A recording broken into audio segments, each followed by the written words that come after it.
ndagira ngo nkubwire wowe ushaka kuzatanga ubuhamya uri kubesha, ukazatanga ubuhamya uri kurimanganya, ukazatanga ubuhamya ushaka gushirishamo mugenzi wawe, umuvumo wanditse mu gitabo cy'Imana Bibiliya uzagukurikirane n'abana bawe, uzagukurikirane kuva icyo gihe n'abana bawe ubakurikirane. Murimo gutesha intama z'Imana agaciro, murimo gutuma abakristo batentebuka, murimo guca abantu intege. Abapasiteri bagize ubwoba, barakonje, abarimu bari gutitira, murimo guca abantu intege. Ibi bintu muri kugenda mukora nshingiye ku magambo umwepiskopi mukuru yavuze ejo bundi, avuga ko abizi, avuga ko ibyo Mugisha yakoze we atigeze abikora, akongera agahamya ko ibi bintu ntacyo bitwaye, ari ibisanzwe. Kuba Musenyeri afunzwe ntacyo bitwaye. Natekereje ko hari abantu bagiye kuzagurwa bagatanga ubuhamya butari bwo, ariko reka nkubwire, nushaka iyi video uyisangize n'abandi bose.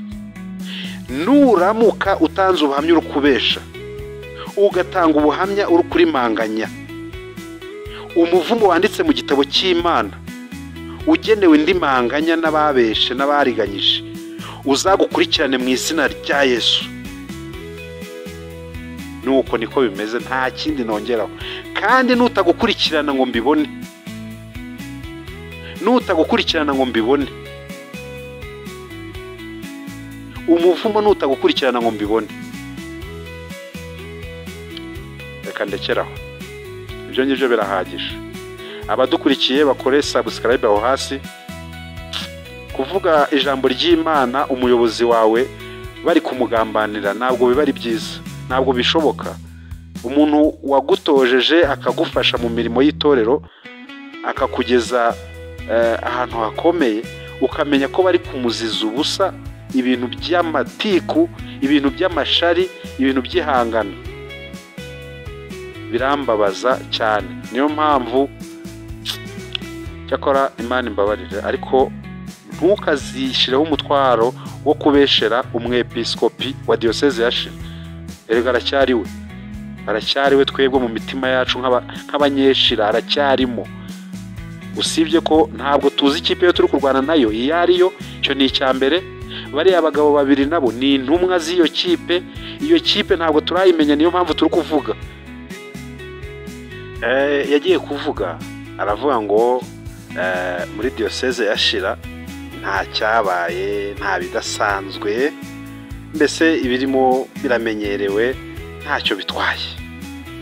Biriya abantu babifata nk'ibisanzwe, umenya ahari, ariko bigiye kuzajya bigenda, bigiye kuba ibisanzwe ko umusenyeri afatwa agafungwa akambikwa amapingu imbere y'abayoboke be cyangwa se y'abakristo ayoboye, imbere y'intama bamushinze, azira ubusa cyangwa se azira ibyo bamuhaye gucunga, yacunze neza cyangwa se yacunze nk'uko bari barabimubwiye, azira nyine inzuri z'itorero, azira inka bamuhaye, azira imodoka bamuhaye, n'amafaranga y'amaturo bamuhaye yari yemerewe kurya, ariko byageraho bikaba icyaha. Ariko Musenyeri mukuru wa Anglikani we yaravuze ngo ibyo ni ibisanzwe, mwe kwirirwa mubitindaho, noneho abakristo muhumure, biriya ni ibintu bisanzwe. Ayo magambo yo nyavuga numva mbabaye cyane, ndetse n'ikiniga kikazamuka nkashaka kubura ijwi, kubera ko ngewe wiboneye n'amaso uko Dr. Mugiraneza Samuel aba ameze. Njye nkunda kumwita Mugisha. Uko aba ameze, biriya bintu niba ariko abasenyeri bose bagiye kuba nk'uko umwepiskopi yabitangaje, ati biriya ni ibisanzwe, ni ibisanzwe. Ariko ubwo niho byatangira, kuko nta handi byigeze biba, nta handi byigeze biba. Bashinja bishopu kuragira mu rwuri rwa diyoseze, bashinja bishopu gufata isoko riri muri diyoseze ye. Ntabwo nigeze mbyumva, kandi nyamara hari amakuru ngira ngo mwasomye muri komantere z'ubushize, hari umuntu wanditsemo ko burya ngo ibiterane byabaga cyangwa se inama n'amahugurwa, uriya musenyeri Mbanda wacu nawe ngo yafataga ni musenyeri mukuru musenyeri mukuru Mbanda ngo yafataga abantu baje mu mahugurwa no mu giterane akajya kubakirira muri ya hoteli ye abaturage bigeze kwandikaho ko ariyo bapfa, murabyibuka? Ngo agafata abantu akajya kubakirira muri iyo hoteli. Muzarebe muri komantere, reka nze ndaza kureba iyo video neza ndayimanshoninga hano hasi kugira ngo muze kubibona. Ngo agafata abaje mu giterane akajya kubakirira muri hoteli ye iri mu Kidaho. Ngaho reba, kuva hariya kuri diyoseze ugafata imodoka kuva mu Musanze kugera mu Kidaho ni 800, icyo gihe byari 500, akanduruka akabageza mu Kidaho, bagafata ibyo kurya muri hoteli. Kandi diyoseze yacu ifite aho kwakirira, ifite ahantu heza, hari na guest house nziza, akabafata akabajyana iyo hose. Bafite ibikoresho byiza byo gutekamo, bafite ibikoresho byiza byo kwakirira abashitsi. Bagatega imodoka, urugendo rwo gutega rukiyongeraho, hanyuma bakajya kubakirira hehe? Mu Kidaho. Ako kantu umukiriya umukunzi wacu yarakanditse muri komantere. Koko ibyo bintu mbaza n'abantu bagera kuri 4 barabyemeza, bavuga ko ibyo bintu byabagaho, ko baje kwakirwa muri iyo hoteli iri mu Kidaho kandi ni ya Mbanda. Ariko mbabaze bakristo bene data, inshuti z'umusaraba, ubu twakomeza kuvuga ubutumwa iki kizinga kiri muri diyoseze yacu ko ari byo bitera n'abantu umujinya? Ubu wabona ibi bintu biri muri diyoseze yacu ugakomeza korosaho ngo reka noroseho? Nta wakorosaho kurusha Samu, nta wabihisha ibintu ngo arushe Samu. Samuel Mugisha no kuvuga ijambo imbwa byo byonyine mu materaniro cyari ikizira kuri we. Ndibuka muri turi Gasebeya, abantu muri bari Gasebeya mu byibuke neza, Dr. Samuel Mugisha kuvuga ijambo imbwa mu bantu byaramunaniye. Aravuga ati ni kagasimba abantu bakunze gusiga ku rugo. We yaravuze ngo nagasimba ngo abantu basiga ku rugo, ngo mwibuke ngo hari abantu ngo bazageraho ngo bamere nka kagasimba ngo abantu basiga ku rugo. Kuvuga imbwa, ijambo imbwa, dore ngewe ndi kurivuga nta kinkanga. Ariko we kubera ubwoko yarayoboye, ubwoko bw'Imana n'abantu benshi bahateraniye, aravuga ati reka nere gukoresha iyi mvugo. Kuri we yumva kuvuga imbwa ari imvugo nyandagazi. Ni umuntu wiyubashe, wari wiyubashe ku rwego rwose rushoboka. Ariko Samuel Mugisha ni ukuri, ndagira ngo nkubwire ibyamubayeho ntabwo ngewe byabura kumbaho. Ndi umuturage wo hasi udafite, ngewe utagira n'ibihumbi 20 kuri konte nangwa 10 kuri konte, nge ntabwo byabura kumbaho, birumvikana. Byaburuzwa n'iki kumbahoza? Ngewe rwose nakabara gasubwe yanyijyanira. Sharire aje we nako kanya, kuko we afite n'inshuti nyinshi zambasha zikanshobora, ako kanya zikaba zinjyanye. Urumva rero, mwe kwirwa muvunika mutinya mugira ubwoba, mureke dusengere umuntu w'Imana. Kuko uko biri kose ntabwo navuga ijambo ry'Imana ngifite ikibazo, ntabwo navuga ikintu kindi ku mutima, ntabwo nakwihandagaza ngo ntambutse ubuhanuzi.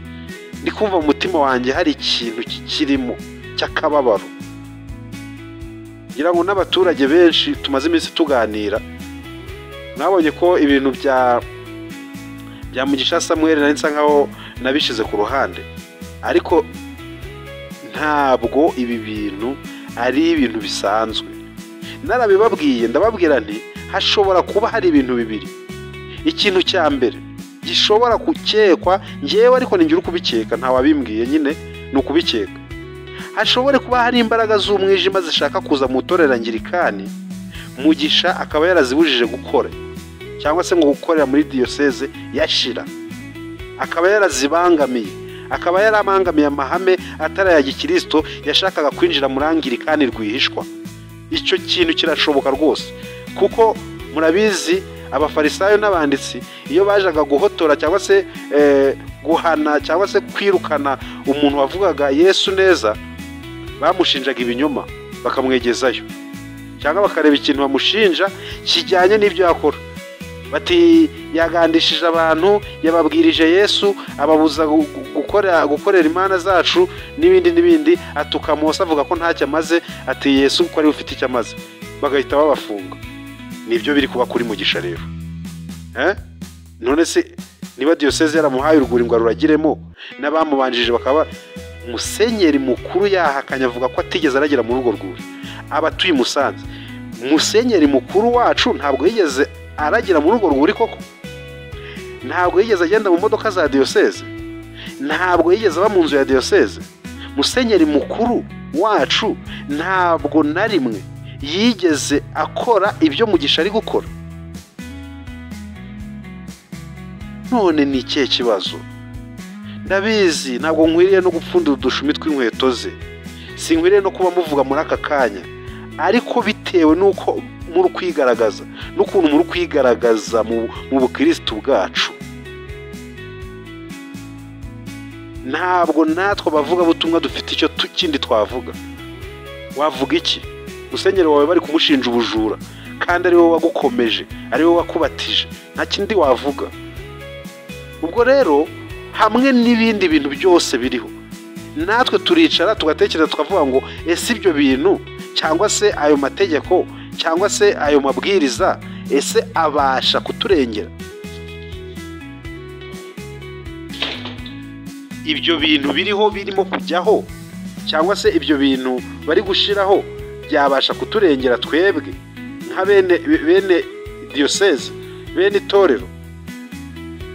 Niba koko bihari bikaba biri kuza ari umurongo musha ugiye kubaho, ese bizaturengera? Bizafasha abanyamasengesho? Bizafasha amazazi?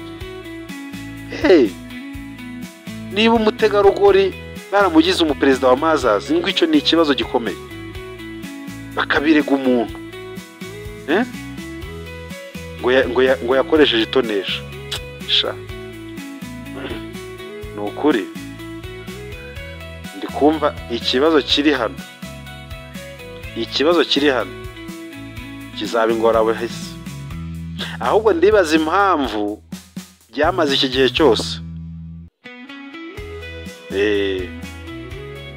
Ubundi njyewe niba ari impamvu z'uko hari ibintu bashaka kwinjiza mu itorero bidasanzwe byo tutamenyereye, Mugisha akaba wenda ari kubyanga, kuko nabyo birashoboka, nta wabimbwiye ariko birashoboka, akaba yaranze kwemerekanya nabo ku murongo musha bashaka kuzana mu itorero, babona atabishoboye bati yatwumviye ubusa, bakaba baramufunze.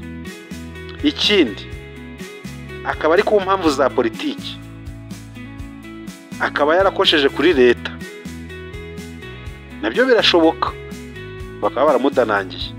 Ibyo rwose ni ibintu bishoboka, ariko babwiza ukuri, ntimureba insengero za ziri kuzamuka, ziri kubakwa, zishobora gukomeza kubakwa, ariko abakristo bari kuzubaka mumenye ko mugiye kuvunika, kandi mumenye ko mushobora kuvunikira ubusa, kuko izo nsengero nizitagera ku rwego rukenewe mu karere, ntabwo izo nsengero muzazisengeramo. Ariko yari afite ishaka ryo wagira ngo yari yarabimenye, ashira imbaraga mu kubaka insengero, ngira ngo insengero zose zo yateye inkunga, izari zararangije gukingurwa ziri gusenga, barazemereye zirafunguye, ziri ku rwego rw'igihugu. N'urusengero ugeramo ukavuga uti uru rusengero kweri. Insengero zina zimwe niwe mu fungurwa ryazo, insengero zagezemo amakaro mbere, ni insengero Mugisha ubwe yafunguye, yakubiseho iriya nkoni bakubitaho. Ariko urasanga umuntu ajya ku mbuga nkoranyambaga avuga ngo ntabwo biriya bintu ari byacitse, ni ibisanzwe, mukomere, niko nkaho yatubwiye ati ubu bigiye kuba, noneho bigiye kuba hose. Buriya nicyo yarashatse kuvuga, njye niko natekereje ko yarashatse kuvuga ati ibi bintu bigiye kuba ibisanzwe. Ati ngewe rwose ibintu bya diyoseze sinigeze mbikoresha, sinigeze nkoresha inzuri za diyoseze, ntabwo nigeze nzikoresha ibintu byanjye. None zari zibereyeho iki icyo gihe? Se none zararaye, ibyavagamo byakoraga iki? Uwo murongo wasize ushizeho ibyavaga muri diyoseze, hari impapuro, hari inyandiko zigaragaza ko hari umurongo musenyeri mukuru yasize ashizeho wo kuvuga ngo izi nzuri za diyoseze zikore gutya. Ariko kuki abantu badufata nk'injiji, bakadufata nk'ibigoryi, bakagenda bakaducurika neza. Muri Kongo niho habaga ibintu byo gucurika. Waba wahuye n'abasirikare baho bagushakaho 1000 cyo kunywa itabi, bakagucurika, bakagukubita inkoni, bakagukubita indi. Waba utavuze amafaranga araha, bagakomeza bagakubita ariko ucura. Ibyo ni ukugucurika, bakagukuramo ibyawe. Ubwo suribwira ngo umuturage uri kubyumva akumva bafunze musenyeri we, yaratangaga amaturo, yaratangaga amasarura, agatanga ibintu byose, akumva bafunze musenyeri we, akamubona ku mbuga nkoranyambaga yambaye amapingu. Wowe utayobora na hano tuzakwizera ute kuri muzima? Uriya mugabo ko yarazi kwigengesera ku bishoboka byose, wowe uzakora ute kugira ngo tukwizere?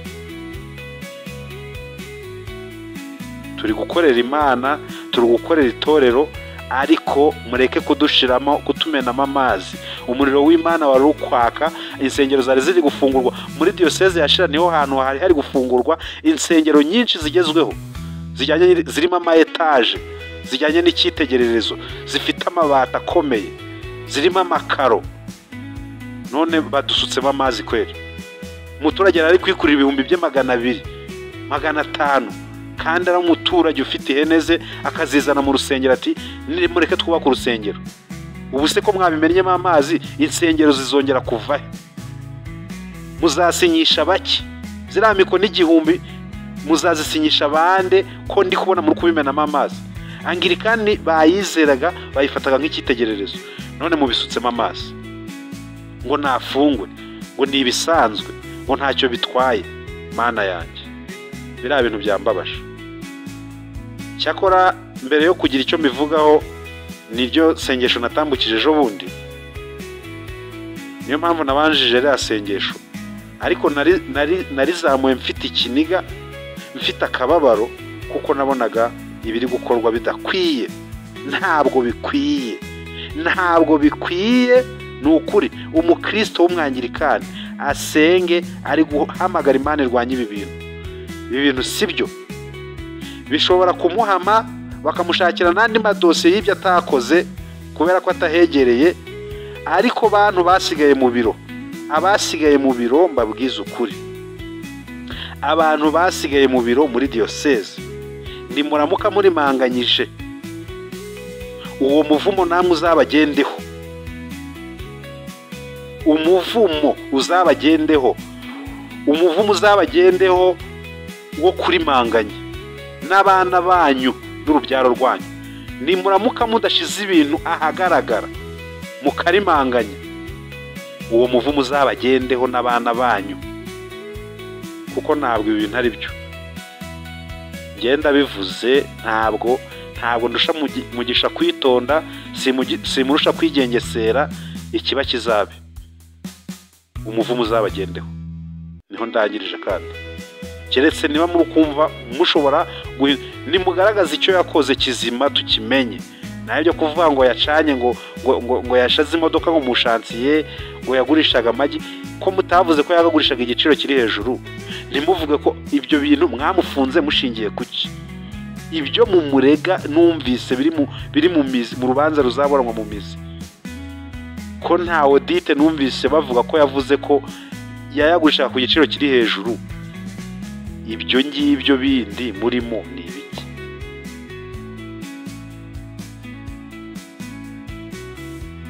Katurekera aho ngaho. Cyakora Imana nayo igiye kwigaragaza.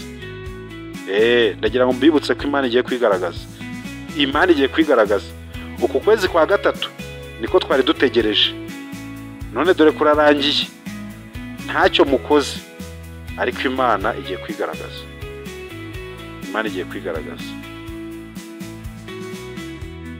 Murakoze, amahoro y'Imana akomeze kubana namwe.